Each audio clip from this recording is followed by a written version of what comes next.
女はお茶会に遅れないよ。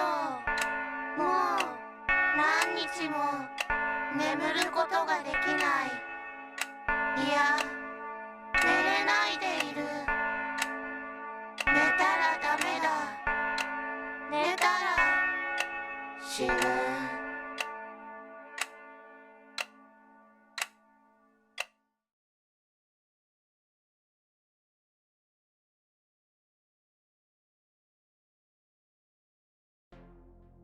La loi Megan est une loi américaine, d'abord adoptée en Californie, de protection de l'enfance et de prévention des crimes sexuels sur mineurs, qui permettent à tout un chacun de savoir s'il y a des pédocriminels condamnés dans son quartier, via la page internet Megan's Law, par une brochure régulière remise à jour et distribuée dans toutes les boîtes aux lettres ou dans le journal.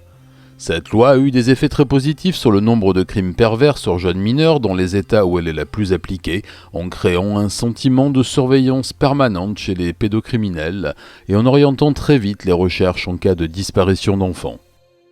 Cette loi a failli être exportée et adoptée au Japon en 2005 suite à une affaire qui a une nouvelle fois bouleversé le pays et posé nombre de questions sur le suivi de ces criminels après leur sortie de prison, leur fichage éventuel et même le simple accès par la police aux informations relatives à leur condamnation.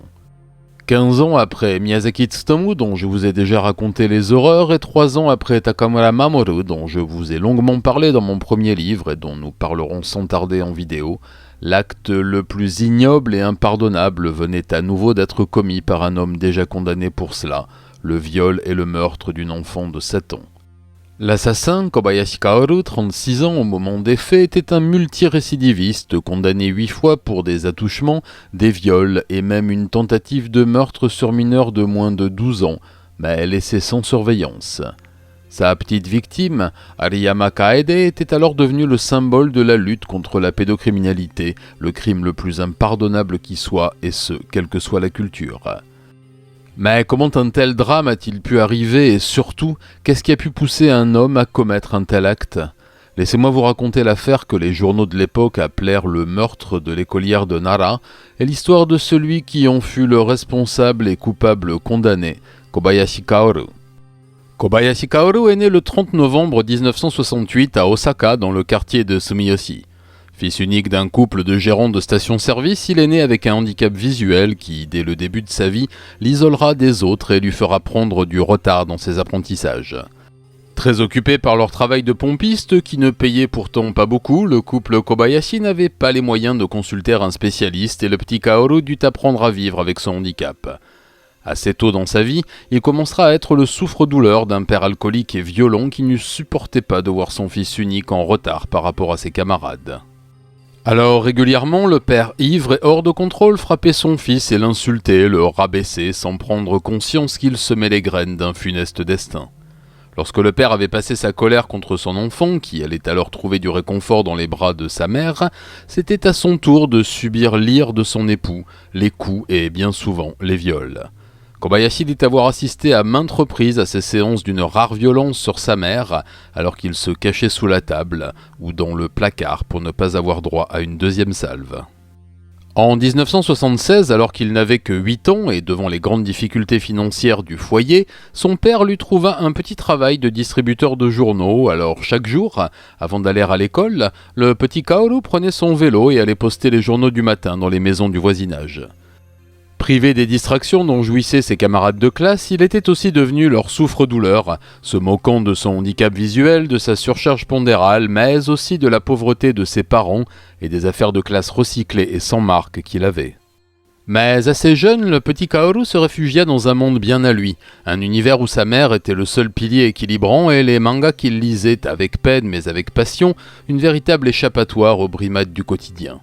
Mais dans la réalité, sa mère était une personne de constitution fragile, minée par les problèmes financiers et un mari violent, et qui dissimulait mal une dépression profonde.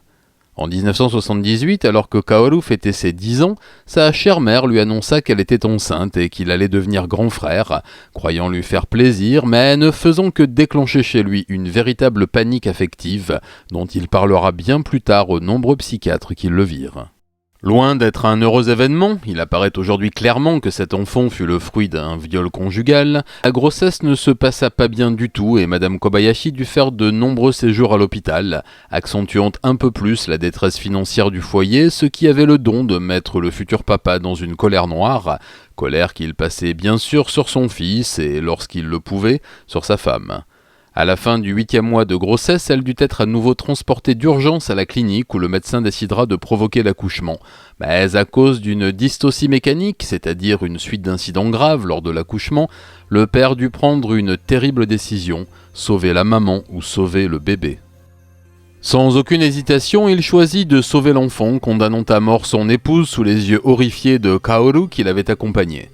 Comble de malheur pour la famille, le petit frère qui venait de naître souffrait d'une infirmité motrice cérébrale, certainement due à l'accouchement difficile.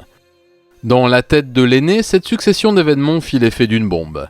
Il venait de perdre la seule personne au monde qui l'aimait et le protégeait et voyait toute l'attention portée sur cet être qu'il considérait comme responsable de la perte de sa mère.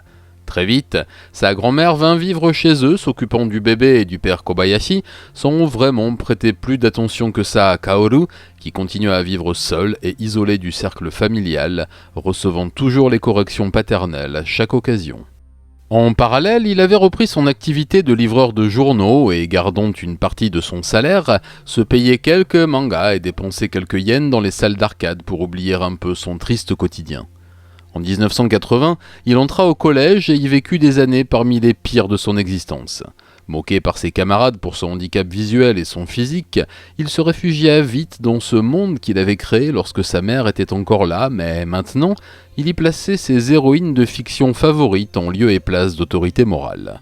En 3e année de collège, l'équivalent de la 4e en France, il découvrit par le biais de magazines spécialisés qu'il trouvait dans le métro des publications légales qui mettaient en scène de très jeunes filles, parfois même des enfants, dans des histoires pornographiques souvent extrêmes, violentes et baignées dans l'apologie du viol. Dégoûté des choses du sexe par les visions horrifiantes de sa mère forcée par son père ivre, il développa aussi et de plus en plus un profond dégoût pour les filles de son âge qui l'ignoraient et se montraient cruelles avec lui, là où elles admiraient ses camarades sportifs et cool, eux aussi ses bourreaux du quotidien. Bientôt, il fera de cette littérature illustrée pédopornographique une de ses activités principales et se mettra à rêver d'un passage à l'acte qui, malheureusement, ne tarderait pas à arriver. Alors qu'il était en 2e année au lycée de Sumiyoshi à Osaka, il partit en camp d'été à Tottori sur la côte ouest du Japon, voyage payé par la mairie et seul moyen pour lui de s'éloigner un peu de sa chère famille.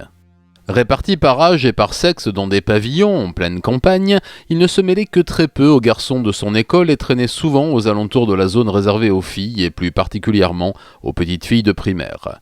Plusieurs fois, il en avait été chassé par les aînés du collège et du lycée ou par des moniteurs, mais avait fini par repérer et noter les horaires de sortie, de douche et de promenade, et prétextant de fortes céphalées à cause de son handicap visuel, restait souvent dans son pavillon avec une surveillance moindre. C'est un matin qu'il s'était fait porter pâle qu'il se faufila dans le camp des primaires et repéra 2 fillettes de 8 et 9 ans qui marchaient ensemble en direction du bloc sanitaire. Il les suivit et entra avec elles dans le bâtiment. Sous la contrainte, il leur fit subir des attouchements sexuels et força l'une d'entre elles à lui faire une fellation. Quelques minutes plus tard, terrorisées, les 2 petites victimes se précipitèrent en parler au professeur qui alerta immédiatement la police. Kobayashi fut arrêté moins d'1 heure plus tard alors qu'il tentait de prendre la fuite à travers les bois. C'était la première fois qu'il avait des ennuis avec la loi, mais malheureusement, pas la dernière. Mineur, il sera déféré devant un juge pour enfants qui le condamnera, lui, à un suivi psychiatrique et son père à une forte indemnité financière à verser à la famille des petites victimes. Littéralement passé à tabac par son géniteur des jours durant suite à cette affaire, il se hâtera de rembourser celui-ci grâce à son salaire de paperboy, finira le lycée tant bien que mal et quittera le foyer en mars 1987. Il trouvera un petit boulot dans un restaurant de ramen de Osaka mais n'y restera pas longtemps. Reprenant contact avec la compagnie qui l'employait comme distributeur de journaux depuis des années, ceux-ci lui proposeront un poste à Nara, non loin de la ville d'Osaka qu'il détestait, mais aussi et surtout loin de sa famille qu'il haïssait. Il accepta le poste et déménagea. Mais les choses ne se passèrent pas forcément comme il l'espérait. Son premier contrat n'était qu'un temps partiel et lui permettait à peine de se loger dans un taudis de 20 mètres carrés, de manger et lui interdisait tout loisir. Alors il commença à tricher sur ses trajets pour toucher des primes et voyant que cela marchait, tenta un bluff en expliquant à son chef de district que la maison mère lui avait signé un temps plein avec une distribution étendue. Contraint de montrer ce fameux contrat, il en falsifiera un, visiblement avec un certain talent et ni vu ni connu, obtiendra son temps plein. Mais cette amélioration de train de vie le fit aussi tomber dans des travers qu'il n'avait jamais vraiment quittés et bientôt, il se remettra en quête de mangas et livres pédopornographiques, payant parfois une fortune pour les plus interdits d'entre eux. Alors bien sûr, il aura besoin de plus en plus d'argent pour assouvir son terrible penchant et se mettre à voler dans les caisses du dépôt de journaux, falsifiant d'abord les registres de distribution pour ne pas attirer l'attention, puis, prenant de la confiance, piocha juste dans les recettes du jour. Il se fera prendre et renvoyer immédiatement. Sans preuve formelle que cette unique fois qu'il prétendra être la seule, il sera relâché après une courte garde à vue. Conscient qu'il ne pouvait pas rester à Nara, il partit pour la ville d'Otsu dans la préfecture de Shiga. Quelques jours après son départ, un collègue à lui qui reprenait son casier y trouva un magazine dans lequel des fillettes posaient dans des tenues équivoques. Il en parlera à sa hiérarchie qui décidera de ne pas en référer à la police pour ne pas avoir d'ennui. Grâce à une fausse lettre de recommandation réalisée avec du papier à en-tête volé, il trouva une place de chef de distribution chez Asahi Shimbun, un des plus grands journaux du pays. Là encore, il se refera vite un réseau et reprendra ses achats illégaux, alimentant ses dépenses à grands coups de vol de liquide dans les caisses. Mais une fois de plus, et comme il l'avait déjà fait lors du camp d'été à Tottori, l'envie de passer à l'acte se fit de plus en plus forte et, jour après jour, il se mit à observer les parcs et les jardins de la ville où les enfants venaient jouer avec leur mère après l'école. Il avait repéré un petit parc municipal avec des jeux pour enfants où certains venaient jouer après les cours, sans surveillance parentale, sans doute sur le chemin qui les menait à la maison. Une première fois, il s'attaqua à une fillette de 7 ans, l'attirant de force dans un buisson du parc et lui faisant subir des attouchements après avoir retiré ses vêtements. Malheureusement, la fillette ne put pas donner de description précise de son agresseur.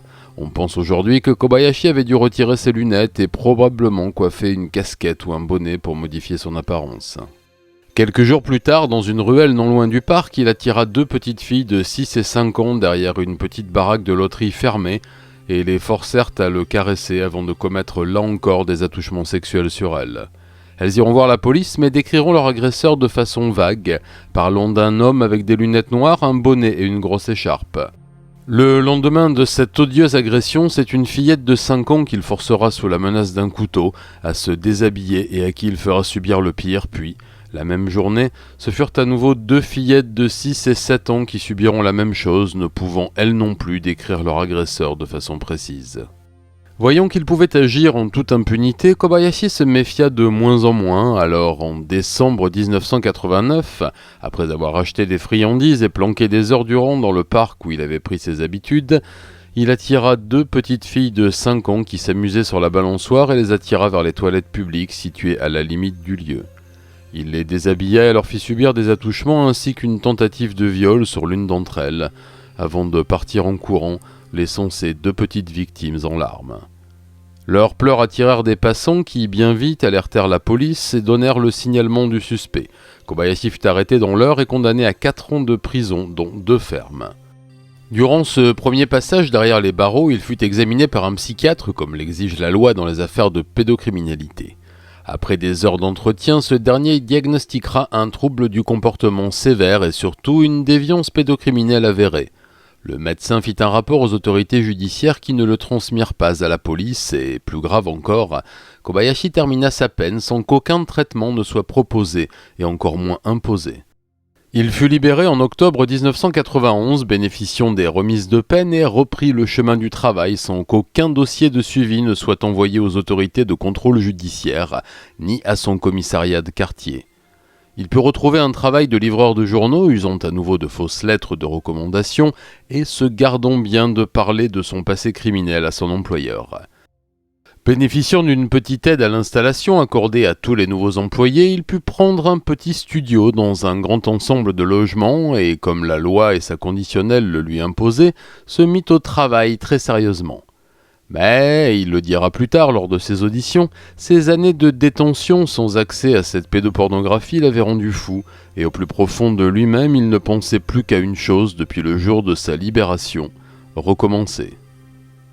Alors chaque jour, en partant et en rentrant du travail, il regardait les enfants de cette barre d'immeubles jouer ensemble, observait les parents, les endroits plus cachés que les autres, et, 3 semaines après sa sortie, il passa à nouveau à l'acte. Au crépuscule du 29 octobre 1991, il guettait les enfants qui s'amusaient près des grandes balançoires d'un parc situé à l'arrière de l'ensemble immobilier des années 50. Il y avait moins de monde, les parents y étaient moins présents et souvent se contentaient de les surveiller par la fenêtre de leur appartement. Repérant un groupe de fillettes qui jouaient un peu à l'écart, il se posa sur un banc légèrement caché par un buisson mal taillé et situé juste derrière le bloc sanitaire qui faisait l'angle de l'aire de jeu. Après 1 heure d'observation, une petite fille de 5 ans se sépara de ses amis et entra dans les toilettes pour filles. Kobayashi s'y faufila et se tint derrière la porte. Lorsque la petite fille ouvrit le loquet et sortit des toilettes, il la repoussa vers le fond avec violence et la plaqua au sol, lui mettant la main sur la bouche.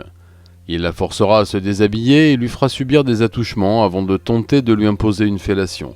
Mais la pauvre petite victime se rebiffa et tenta de s'échapper en criant le plus fort qu'elle put. Alors il la saisit à la gorge et lui serra le cou jusqu'à ce qu'elle se taise et perde connaissance. Il s'enfuira aussitôt et rentrera chez lui au plus vite, ne tenant aucun compte des nombreux enfants qui le virent sortir des toilettes après l'avoir repéré des heures durant, assis sur son banc. Fort heureusement, une copine inquiète ira voir ce qui avait bien pu se passer dans les toilettes, trouvera la petite victime sans connaissance et en informera vite les parents qui appelèrent la police et les secours, sauvant la vie de la fillette in extremis. Kobayashi fut identifié et arrêté dans l'heure. Renvoyé devant la justice, il vit son sursis annulé et écopa de 3 ans de prison supplémentaire pour acte obscène sur mineur de moins de 12 ans et tentative de meurtre. Une fois de plus, il fut pris en charge par le psychiatre de la prison d'Osaka et les diagnostics posés par son prédécesseur furent confirmés. Son addiction à la pédopornographie et son attirance physique pour les très jeunes enfants furent prises en compte par les médecins du système carcéral et il eut droit à de nombreuses séances de thérapie durant le début de sa détention. Puis, simulant une véritable remise en question, prétendant ne plus avoir aucune attirance pour tout cela et se montrant un détenu modèle, il fut dispensé de soins et le 9 novembre 1995, après être passé par la commission de libération anticipée, il fut libéré sur parole et put rejoindre le monde extérieur et, le pensait-il déjà, son terrain de chasse. Cette fois aussi, il avait l'obligation de se présenter au poste de police de son quartier toutes les semaines dans le cadre de sa libération conditionnelle.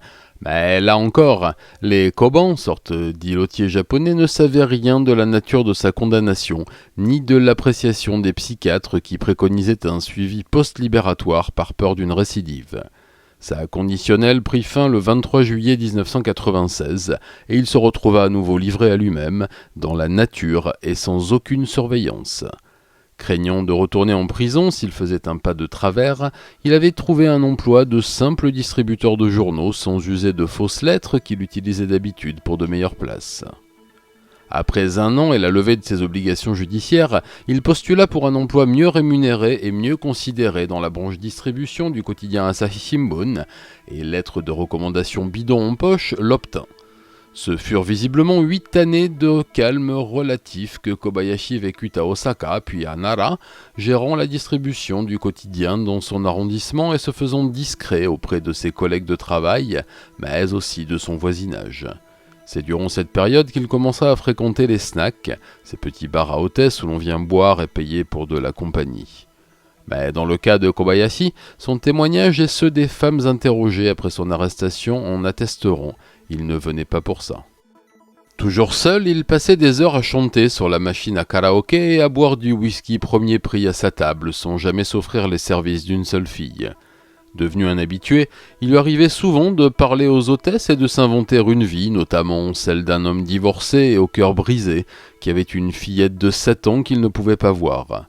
À partir de 2003, il lui arrivera certains soirs où il était particulièrement saoul de montrer des photos de très jeunes filles, voire d'enfants, nues, en prétendant qu'il les recevait sans savoir d'où elles venaient.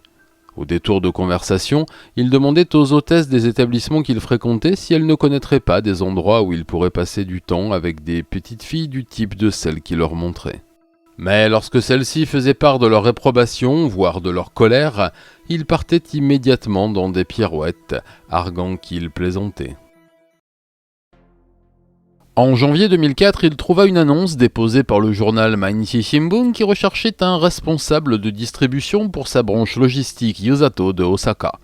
Il postula et obtint le poste sans même devoir utiliser de fausses lettres. De retour dans sa ville, dans le quartier de Higashi Sumiyoshi, non loin du lieu qu'il avait vu naître, il retrouva aussi ses vieux démons et les lieux qu'il connaissait bien. Alors dès février 2004, il commença à taper dans la caisse pour pouvoir s'offrir les publications interdites qu'il affectionnait tant, sur internet cette fois, et profita de ses livraisons matinales en camion pour voler des sous-vêtements et des tenues de sports enfantines sur les cordes à linge des jardins.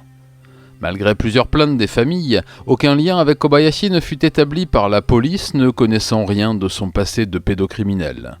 Sentant que la police s'intéressait de près à ce voleur de linge d'enfant et craignant d'être identifié, il décida de repartir pour Nara, non sans avoir demandé sa mutation et volé le fruit de la recette avant de partir. Il prit ses fonctions à la plateforme logistique Nishiyamoto du journal Mainichi Shimbun dans le quartier de Kawai à Nara. Il se montrera un employé zélé et consciencieux, pensant que ses larcins internes seraient passés inaperçus. Mais en septembre de la même année, le responsable de la branche Yusato de Osaka, après divers recoupements et témoignages d'employés, comprit que Kobayashi était le responsable de ces vols à répétition et le menaça de porter plainte s'il ne remboursait pas les sommes immédiatement. Il fut décidé avec le bureau local que 30 000 yens, environ 250 €, seraient prélevés de son salaire jusqu'à remboursement intégral de la somme. Mais cette situation ne convenait pas du tout à Kobayashi qui prévoyait déjà le coup d'après. Ce qu'il remboursait d'un côté, il le volait pour partie de l'autre, continuant les petits prélèvements illégaux de ci de là. Mais c'était autre chose qui l'obsédait bien plus encore que ses problèmes d'argent. Les visions de ses crimes passés lui revenaient en boucle et les livres qu'il achetait ne lui suffisaient plus, pas plus que les sous-vêtements qu'il continuait à voler dès qu'il le pouvait. Alors, le 26 septembre, reprenant ses habitudes de prédateur, il partit se promener dans le quartier de Kitakatsuragi, non loin d'une école primaire un peu isolée des habitations. En fin de journée, il repéra une petite fille de 6 ans qui sortait de l'école et rentrait chez elle. Il choisit de la suivre car elle, contrairement à ses camarades de classe, partait seule et se dirigeait vers une route isolée, sombre et sans habitation. La traînant de force dans un coin aveugle, il la força à se déshabiller et lui fit subir des attouchements tout en filmant l'ignoble scène avec son téléphone. Camouflé derrière des lunettes noires et une casquette, il la menaça de revenir la tuer si elle parlait de ce qu'il s'était passé à qui que ce soit. Terrifiée, la petite victime gardera son terrible secret pendant 2 mois. De son côté, le criminel pensait à la suite à donner à toutes ses exactions. Il parlera longuement de son cheminement intellectuel criminel, celui qui le conduira bientôt à commettre l'irréparable. Il avait pris conscience qu'à pied, il était facilement repérable par le voisinage et les professeurs, c'est d'ailleurs ce qui l'avait fait tomber à 2 reprises. Il lui fallait donc trouver une voiture, après tout, c'est ce que son idole, Miyazaki Tsutomu, l'otaku tueur de petites filles, avait fait. Alors pourquoi ne pas suivre les traces de celui qu'il considérait depuis quelque temps comme un modèle ? Une autre pensée le hantait, celle de kidnapper ses victimes pour les avoir avec lui, chez lui, à disposition. Le temps que lui laissaient ses agressions dans la rue était bien trop court pour lui, et il voulait profiter plus longtemps des cris et des plaintes de ses petites victimes. Il voulait aussi filmer pour pouvoir en profiter plus tard, comme l'avait fait Miyazaki. Il le savait, s'il passait à l'action et accomplissait son funeste dessein, il lui faudrait tuer la fillette de peur qu'elle ne parle et le fasse identifier. À ce moment précis, il le savait, il ne retournerait pas en prison sans avoir accompli ses ignobles fantasmes, et cela le plus longtemps possible, et savait que s'il était pris, c'était la mort assurée pour lui. Ce cheminement, il en parlait ouvertement, bien que sous pseudonyme, sur le textboard très à la mode à l'époque au Japon, 2Channel, qui permettait, via un système de thread crypté, de communiquer entre passionnés d'un même sujet, du style être totalement hors la loi. Il avait ouvert un fil de discussion et y parlait de ses fantasmes, de son goût prononcé pour les fillettes, et y donnait aussi des conseils pour tous ceux qui, comme lui, voudraient passer à l'acte. Il y expliquait comment rentrer en contact avec des enfants sans éveiller les soupçons des parents, comment agresser une fillette sans se faire prendre et, comble de l'infâme, de nombreuses personnes le remerciaient pour ses conseils et même, parfois, lui disaient les avoir suivis avec succès. Par exemple, au mois d'août 2004, apprenant par un spot télé qu'un nouveau cartable avec un système GPS venait d'être commercialisé, il en donna la référence et les photos à tous, leur disant d'éviter les enfants qui le portaient. Le 2 novembre, il commença à poster des messages sans ambiguïté, disant qu'il en avait marre de prendre et de repartir, qu'il lui fallait son esclave juvénile à domicile. Un peu plus tard, il postera ses plans détaillés, la surveillance, la voiture, etc. Puis, quelques jours avant de passer à l'acte, il postera ceci. « Ça y est, je suis prêt, c'est pour dans quelques jours. » Là aussi, il recevra de nombreux encouragements. Prétextant rendre visite à sa famille, il empruntait parfois la Toyota Corolla de l'un de ses collègues de travail. Mais c'est de tout autre trajet dont l'automobile était chargée. Sillonnant les rues de Nara et d'Osaka, Kobayashi prenait des notes, repérait les endroits isolés près des écoles, des parcs et des centres de loisirs. Plusieurs fois, il tenta une approche, mais voyant des passants ou des voitures derrière lui, renonça à ses projets. Ces allées et venues durèrent jusqu'au 17 novembre, jour où Kobayashi sombra dans la folie meurtrière la pire qui soit, mettant un terme beaucoup trop précoce à une vie innocente et ce, dans les pires conditions qui soient. Au matin du 17 novembre 2004, Kobayashi prit la voiture qu'il avait depuis rachetée à son collègue et partit en quête d'une victime dans les endroits qu'il avait longuement repérés. Il prit la route d'Osaka et roula lentement dans les rues qu'il connaissait pour être proche des écoles et des parcs, mais après plus d'une heure de va-et-vient, il ne trouva personne pour mettre son plan à exécution. Il dira plus tard qu'il n'y avait que des garçons et des filles trop âgés et accompagnés. Alors, énervé par cet échec, il reprit le chemin de Nara. Il s'était dit qu'il préférait chasser loin de ses terres, mais il n'y tenait plus. Il avait décidé de passer à l'action aujourd'hui, alors il fallait qu'il le fasse. Il arriva vers 13h dans le quartier de Tomio, où il savait y avoir une école primaire un peu plus isolée que les autres, au milieu des habitations désertées par les parents qui travaillaient. Garé un peu en retrait, il savait qu'il y avait un poste de police pas très loin. Il observa la porte de sortie de l'école et vers 13h15, repéra deux fillettes qui sortaient et discutaient tout en se dirigeant vers le petit parc qui faisait face à l'établissement.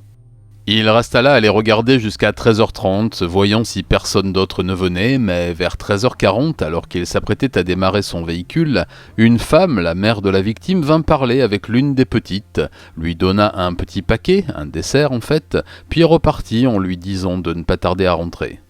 Venu à pied, Kobayashi pensa avec raison que les parents de cette fillette n'habitaient pas loin et que donc elle devait sûrement rentrer chez elle par ses propres moyens. À 13h50, elle termina le dessert qu'elle avait partagé avec son ami, puis, la saluant, ajusta son cartable sur son dos et prit le chemin du retour. 14h. Kobayashi arrivant en voiture derrière elle, alors qu'elle quittait le parc et marchait vers sa maison, interpella la petite Ariyama Kaede, 7 ans, en lui disant que sa maman lui avait dit de la ramener ayant dû s'absenter. Confiante face à un adulte, elle montra dans la voiture. Sa famille ne la reverra jamais. Kobayashi conduisit les 11 km qui le séparaient de son appartement à faible allure et en prenant des routes parallèles et y arriva vers 15h20. Il installa la petite Kaede à son bureau et lui dit alors qu'il allait l'aider à faire ses devoirs, comme sa maman le lui avait demandé. C'est effectivement ce qu'il fit pendant un moment, puis, lorsqu'elle demanda à rentrer, il lui rétorqua qu'il fallait d'abord qu'elle aille prendre un bain. Il la laissa se rendre dans la salle de bain et en fouillant la veste de son survêtement scolaire, trouva le téléphone portable de la fillette. Elle revint pour chercher l'objet, mais Kobayashi lui proposa d'envoyer une photo et un message à sa mère pour la rassurer, puis il lui dit d'aller bien vite se baigner pour pouvoir rentrer. Il prit effectivement une photo de Kaede et l'envoya à sa mère avec le message suivant « J'ai votre fille ». Après quelques minutes, il entra dans la salle de bain et vint près de la baignoire malgré les protestations de la fillette, apeurée. Là maintenant de force d'une main, il lui fit subir des attouchements sexuels, mais alors qu'il relâchait son étreinte pour baisser son pantalon, Kaede le mordit profondément à la main et tenta de sauter hors de la baignoire. Mais Kobayashi, ivre de colère, la rattrapa au vol et la plaqua contre la paroi avant de lui plonger la tête sous l'eau. Il la maintint ainsi quelques minutes en lui écrasant la figure sur le fond de la baignoire, l'écrasant de tout son poids. Lorsqu'elle ne bougea plus, il la sortit, la sécha et la porta sur son lit. Après s'être allongé près de son cadavre, il dira avoir pensé à beaucoup de choses quant à la suite à donner à tout cela et avoir ressenti une profonde excitation à l'idée que les parents puissent être totalement paniqués après le SMS qu'il leur avait envoyé. Il tenait une partie de sa vengeance, lui, l'enfant battu et humilié par ses parents et ses camarades. Cette fillette aimée de tous, qui habitait dans un beau quartier, allait dans une belle école et était si jolie, c'était lui, Kaoru le binoclard, celui que personne n'aimait, qui l'avait souillé et lui avait ôté la vie.